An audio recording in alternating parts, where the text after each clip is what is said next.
This is day 21 of the Trump Republican shutdown, and House Republicans remain on vacation. Donald Trump is missing in action, continues to engage in unreasonable, un-American, and unpresidential behavior, and Senate Republicans still don't have a clue as it relates to what needs to be done to address the healthcare crisis that they've created. Tens of millions of Americans all across the country, as we speak, are beginning to receive notices that their premiums, copays, and deductibles are about to skyrocket. They are about to experience thousands of dollars in additional expense per year, and in some cases, thousands of dollars in additional expense per month. It's unsustainable. And Republicans have refused to address it. They'd rather keep the government shut down than provide affordable health care and extend the tax credits for everyday Americans, for working class Americans, and for middle class Americans. Democrats will continue to make clear that we will sit down anytime, any place with anyone here at the Capitol or back at the White House in order to reopen the government, decisively address the Republican healthcare crisis, and enact a spending agreement that actually makes life better for the American people, as opposed to continuing these Republican policies that are raising the already too high cost of living and ripping healthcare away from the American people. Republicans on vacation for 4 weeks, and one of the consequences of that is that Republicans have refused now for 4 consecutive weeks to swear in Representative-elect Adelita Grijalva, depriving hundreds of thousands of people in the state of Arizona of the representation that they deserve, particularly during this challenging moment in the country. And once again, on the House floor during a pro forma session, Republicans refused to recognize the distinguished gentleman from the great state of Maryland on behalf of Representative-elect Grijalva, who should be sworn in today. It's already 4 weeks too late. It's now my honor to yield to the top Democrat on the House Judiciary Committee, Representative Jamie Raskin. Thank you, Leader Jeffries. And I want to say I was alarmed and distressed to read that another January 6th pardoned convict has been picked up, this time apparently in connection with saying he was coming to New York looking for you, Mr. Jeffries, saying he was going to eliminate you. And apparently you had a public event in New York yesterday, and he's been picked up for that. And it's an alarming situation where now we have many of these January 6 defendants who have been picked up on other offenses. The Department of Justice is not zealously prosecuting them for other crimes that they've committed. They've even taken the position that if other crimes were discovered in the course of the January 6th investigation, they were pardoned for those crimes too, which is false, which contradicts the actual text of the pardon. But they are bending over backwards to let these people be out. And it's a very dangerous situation. And I said on the very day that Donald Trump pardoned 1,600 people en masse without obviously studying the details of each individual case, that President Trump and his administration would be responsible for whatever happens with these people. They've got a responsibility to rein them in. Some of them they've hired. Jared Wise, who is a January 6th attendee, he was there on the 6th, and he entered the building illegally. And he also chanted, "Kill him," when his fellow riders were attacking the police. He called the police Nazis and Gestapo. He's now the senior advisor to Ed Martin, who himself was there on January 6th and was a lawyer for people on January 6th. And he tweeted out on that day that it was like Mardi Gras. So we have a very serious problem with political violence in this country. Thank God that you are safe, Mr. Jeffries, but we are asking for the Department of Justice to get serious about reining these people in all over the country, especially since Ed Martin clearly knows them, and he is head of the so-called weaponization task force.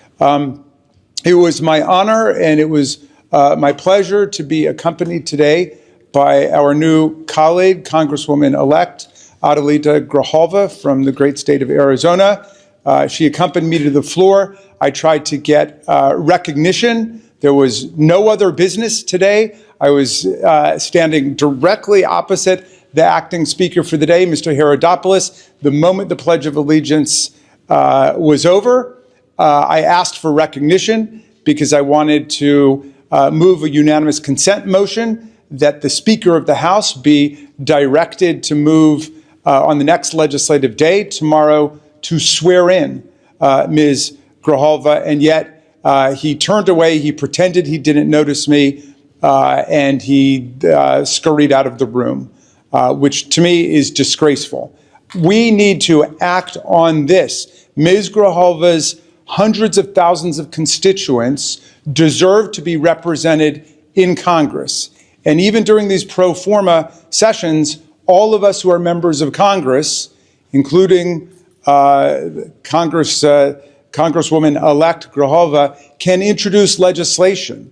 But Ms. Grijalva, as I understand it, I'll let her tell you about it, she is not able to do constituent work for her constituents. We are trying to get in touch with Social Security, Medicare, Medicaid, the VA every day on behalf of our constituents. Meantime, she's got constituent requests piling up on a desk, and I'd be very interested to hear you talk, Adelita, about what resources you have and what resources you don't have. But we consider you an elected member of Congress. There's no right or power that's been invoked by Speaker Johnson as to why he continues to refuse to swear her in. So I'm just here to endorse all the demands of our leadership. We should bring Congress back. The Republicans should get back to Washington, and we should restore all of the health care that's been savagely cut by the Republicans' dreadful, awful bill. And we should swear in our new colleague, and we should move forward with the business of the people. I am very pleased to introduce you to Adelita Grijalva, our most newly elected member of Congress who continues to wait to be sworn in. Thank you. Thank you. Buenas tardes. Good afternoon. Thank you, Leader Jeffries and Ranking Member Raskin, for the opportunity to speak here, and for, I think this is the 5th time that a member of Congress has tried to get some recognition in order to have me sworn in. Today is day 28 since my election. And I think that it's really important that we appreciate that 812,000 Arizonans do not have representation in Congress. My dad passed away a little over 7 months ago in March. And since that time, the offices were able to provide constituent services. It was the People's Office of Arizona CD7. On September 23rd, those services ended. And so I do not have access to provide services in district. And I think that I also don't have a budget. So this back and forth, coming back and forth, is on my miles that I had stored up because I don't have a budget. I'm not able to open a lease in district. And I think that, the efforts that have been provided to me, and I'm appreciative of the administration's effort, the departments in the administration, they're trying to provide piecemeal solutions to some of the problems that we have. But respectfully, there's so much that cannot be done until I am sworn in. And so every moment that passes that I'm not able to provide constituent services or be a voice for Arizona, I can't bring the issues forward that they sent me here to do. And so while, we're getting a lot of attention for not being sworn in, I'd rather get the attention for doing my job. And I can't do that right now without being sworn in. And there were it's just notable to continue to mention there were 2 Republican members that were sworn in less than 24 hours from the date of their special election, April 1st. They were sworn in less than 24 hours, April 2nd, on a pro forma session. It's not unheard of for this speaker to do that. And so I continue to ask for us to have the same opportunity, and for the 812,000 people in Arizona that do not have a voice right now to have the opportunity to have me here representing them. Thank you. Thank you, Adelita. Thank you, Jamie. It's a disgrace that Mike Johnson and Republicans continue to refuse to swear in Representative-elect Adelita Grijalva. It's disrespectful of her. It's disrespectful to the 812,000 people who elected her. It's disrespectful to the great state of Arizona, and it's disrespectful to the House of Representatives, which is supposed to be the people's house, but under Republican leadership has turned into nothing but a rubber stamp for Donald Trump's extreme agenda. Questions? Leader Jeffries, when did you receive or learn about the threat against you from Christopher Moynihan, and is it plausible that the speaker hadn't heard about this case before a reporter asked him this morning, since the authorities in New York announced the arrest on Sunday? Well, that's not clear, and that, is for people to judge the credibility of that response. At the end of the day, here in America, we're living in a moment of extreme political violence, and that impacts every single person in public service and the people that we are all working hard to represent. But we will not be intimidated. We will continue to show up and stand up and speak up for the American people, to improve their quality of life, to address the extremism that is being unleashed on everyday Americans by this administration all across the country. We will not bend. We will not break. We will never bow down. And when it comes to these extremists out there, you better watch how you talk when you talk about me. Next question. Mr. Leader, good afternoon. Thank you. Is the only way the government can reopen if Donald Trump gets engaged in negotiations? Donald Trump is the president of the United States. Republicans have the House and have the Senate at the same period of time. They have complete control of government, and they made the decision to shut the government down rather than provide health care to everyday Americans through extending the Affordable Care Act tax credits, while at the same time addressing the other aspects of the Republican health care crisis, the biggest crisis in health care that we've ever seen in modern day America, brought to us by extreme Republican policies, like the largest cut to Medicaid in American history, triggering the fact that all across the country, hospitals, nursing homes, and community-based health centers are closing, including in rural America. It was uncovered yesterday that throughout the state of Alabama, there are about 50 or so hospitals and medical institutions that may close in the next year or two because of Republican policies. Because of Republican policies in states like Georgia, Virginia, and Maryland, healthcare premiums without an extension of the Affordable Care Act tax credits may increase by $2,000 a year. That's $24,000 on families that make an average of $63,000 per year. That's impossible for anyone to sustain. And so, of course, Donald Trump should come to the negotiating table. And Democrats have been very clear that we will sit down with any of them, anytime, any place, here at the Capitol or back at the White House, to reopen the government, to support our hardworking federal employees, to enact a spending agreement that makes life better for the American people, while at the same time decisively addressing the Republican health care crisis that even Marjorie Taylor Greene acknowledges is devastating the American people. Why do you think he's sitting on the sidelines? Thanks. What do you make of it? The person accused of threatening you is the recipient of one of those blanket pardons. I think the reckless and irresponsible pardons of hundreds of violent felons on January 6th has consequences, as eloquently articulated by Representative Jamie Raskin. There are consequences to that, beyond me. Beyond me. The consequences are, we've seen crimes committed by people who Donald Trump pardoned on the first day he was sworn into office, by folks who have been released back into society all across the country. Some of them violent crimes. And so there are consequences to these irresponsible actions, and not a single House Republican has walked away from them, not a single one. There are consequences when these extremists who are part of the Trump administration label the entirety of the Democratic Party as terrorists or criminals. There are consequences to that beyond us. We all know what we've signed up for, but there's pain being visited upon the American people because of actions taken by Donald Trump, supported by House Republicans and Senate Republicans on day one of his presidency.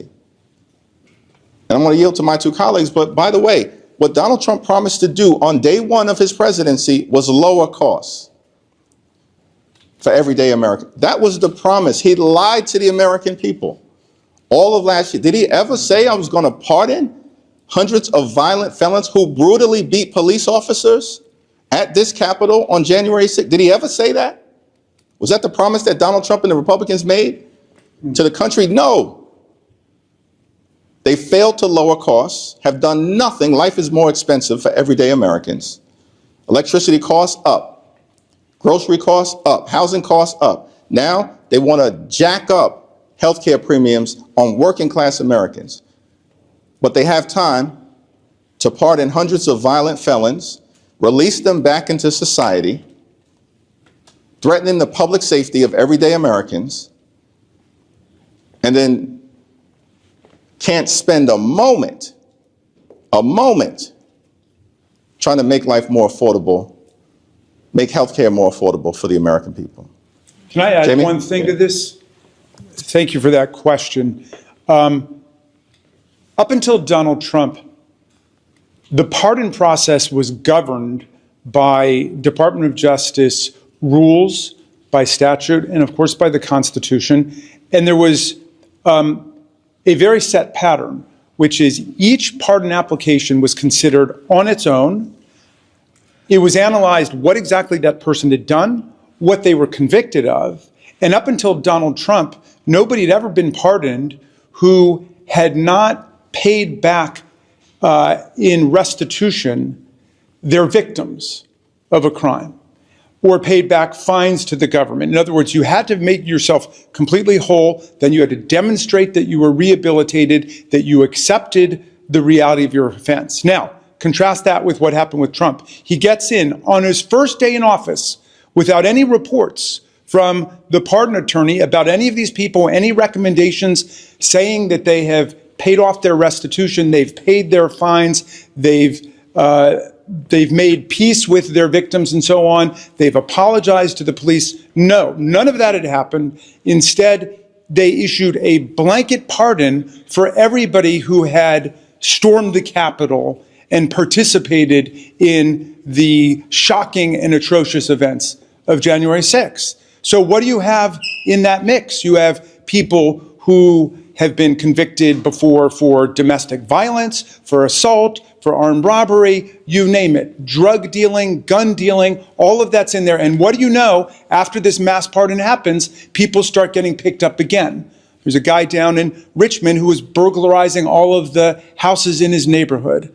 And now this guy, Moynihan, says he's going to eliminate the minority leader of the United States House of Representatives. So they have enough people over at the Department of Justice who know a lot about January 6th, including Ed Martin, who was there tweeting on that day, describing it as a day of celebration like Mardi Gras, and his senior advisor, Jared Wise, who was here yelling, "Kill him," about the police, that they should know how to get these people into line, because it's a very dangerous situation. And I just want to add finally to what Mr. Jeffries said, Speaker Johnson described the exercise of First Amendment rights across the country by 6 or 7 million Americans as part of the No Kings rallies as a Hate America rally. The Hate America rally happened on January 6th, 2021. We saw what a Hate America rally looks like. There were more than 140 police officers who were wounded, injured, hospitalized. Many of them have been forced out of police work because of what happened on that day. And what does Speaker Johnson say about that? Nothing. Now, he's part of the cover-up. He's part of trying to sweep the whole thing under the rug. Meantime, you had 7 million people participating peacefully, non-violently in the American political process yesterday. And everybody should be praised for that. Those protests were a model for First Amendment exercise in the United States. Thank you. Mr. Leader, thank you. Speaking of the protests over the weekend, as you say, millions of Americans came out, the vast majority peaceful, old, young, all of that. However, Speaker Johnson displayed some of the signs that we saw, which did seem to indicate violence. One of them showing in effigy a picture of President Trump being hanged. Also, we've seen video of people saying that, for example, 8647 to them meant that they did want the president killed. How do you respond to those on the left using that kind of rhetoric? We have continued to make clear in this country that political violence directed at anyone at any time for any reason, wherever it emanates from, is unacceptable. Democrats have made that clear. We don't see that coming from Republicans on the other side. We don't see that type of unequivocal denunciation. In fact, they've described the January 6th hate rally as Mardi Gras, as a normal tourist visit, as a parade, as a celebration, and then they pardon hundreds of violent people and unleash them back in communities across the United States of America. This group of people, these extremists on the other side, they have zero credibility, zero, on the issue of political violence. And these Republicans, they are not the party of law and order. They're the party of lawlessness and disorder in all of the ways, including the ongoing crime scene at 1600 Pennsylvania Avenue, which is running the largest pay-to-play scheme in the history of the country in real time. And we hear nothing but crickets from Mike Johnson and the other side of the aisle. Get lost with your denunciations. The No Kings protest was peaceful, it was powerful, and it was patriotic. Millions of people, more than 7 million people. And so I've got no time for these people on the other side of the aisle. Are you worried about rhetoric on the left? We have continued to denounce political violence wherever it emanates from. It will be nice to see that type of denunciation coming from Republicans. Adelita, you want to say anything? You know, I think that in Arizona, we know very well what political violence looks like. Former Representative Gabby Giffords was shot while she was doing a Congress on Your Corner event. I think that what needs to be done is complete condemnation of any violence. And when you think about when we've all served locally, right? We all want to encourage people to get involved in our political system. The best representatives are those that are homegrown and are motivated to do this kind of service, like a public servant and servant leadership. And when we are faced with violence and attacks, it doesn't matter how strong people look on the outside, it shakes you on the inside. There is absolutely no reason why Leader Jeffries' family should be concerned about his safety. Nobody should have to deal with that kind of hate and violence on a regular basis. And so we can nitpick all of the little details, but fundamentally, this is not okay and this is not normal. It's not.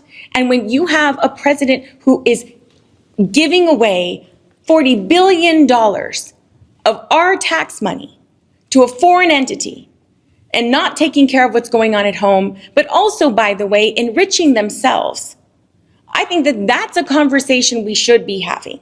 But when we talk about signs here and there, and I mean, I was in Tucson, it is beautiful. There were like 4,000 people there, all walks of life, all ages. The vast majority had never gone to a protest before. That's pretty cool. And I think what that shows, and it's an indication of the general unhappiness and displeasure of the American people in this administration. Michael. Thank you, Mr. Leader. We're 2 weeks away from 3 important elections: California 50, New Jersey's gubernatorial election, Virginia's gubernatorial election. I'm curious to know if you think those 3 elections will they be a signal to kind of where the Democratic Party is headed as we go into 2026? Just how are you thinking about those elections? I know you've had varying degrees of activity in each of those. Just want to get your general thoughts. It will be a signal about where the country is headed in the midst of dealing with the national nightmare that is the Trump administration and the Republican sycophants in the House and the Senate who are embracing all of this extremism. That's what the New Jersey gubernatorial election is going to represent. That's what the Virginia gubernatorial election is going to represent. And that's what Prop 50 in California is going to represent. And we're going to win. In California, I was there all weekend. We're going to win in California, stop Trump from stealing the election by rigging congressional maps all across the country, and we're just getting started in California.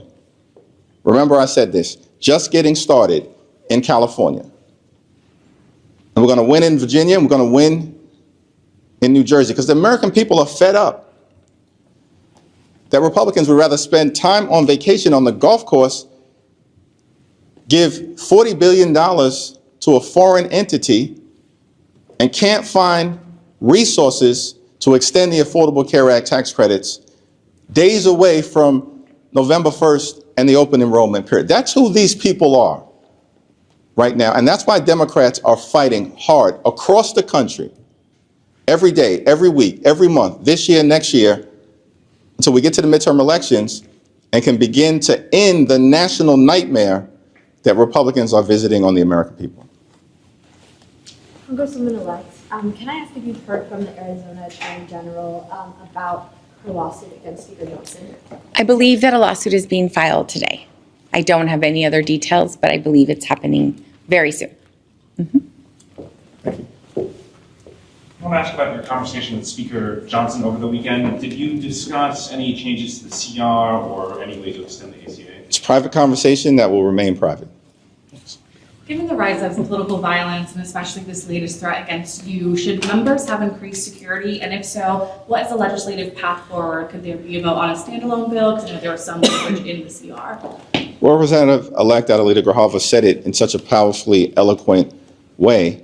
But we have a responsibility here in Congress to make sure that everyone can safely do their jobs, particularly in the People's House, because we pride ourselves in this institution as being the entity in the federal government that's closest to the American people, that's out and about with the American people, that reflects the hopes, the dreams, the aspirations, the fears, the concerns, the anxieties, in the words of the framers, the passions of the American people. That's what makes the House so special. And so for members to be able to continue to do their jobs in that regard, we certainly have to increase significantly the amount of safety that is provided. And we continue to work on that. Significant steps have been taken, and more needs to be done. But at the same period of time, what's even more important, in my view, is that we work on issues of importance to the American people. House Democrats are here. We'll be here all week. We were here last week. We were here the week before and the week before that. Ready, willing, and able to do the job, to reopen the government, to address the Republican healthcare crisis, to deal with the fact that America under Donald Trump, including because of his tariffs, has become far too expensive. And the Republicans are doing nothing about it. Literally, these are people, these extremists, I think it was earlier today, they were dining on taxpayer dollars at the White House when they just enacted the largest cut to nutritional assistance in American history. And the consequences of that policy are being felt right now. They literally, Republicans, ripped food out of the mouths of children, hungry seniors, veterans, And family, why did they do this? To provide massive tax breaks to their billionaire donors. And they made those tax breaks permanent. And now this same group of extremists can't even be bothered to have a conversation about extending the Affordable Care Act tax credits for working class Americans, middle class Americans, and everyday Americans. They are a disgrace. And that's why they're about to lose all across the country 2 weeks from today. Thank you all. Mr. Raskin.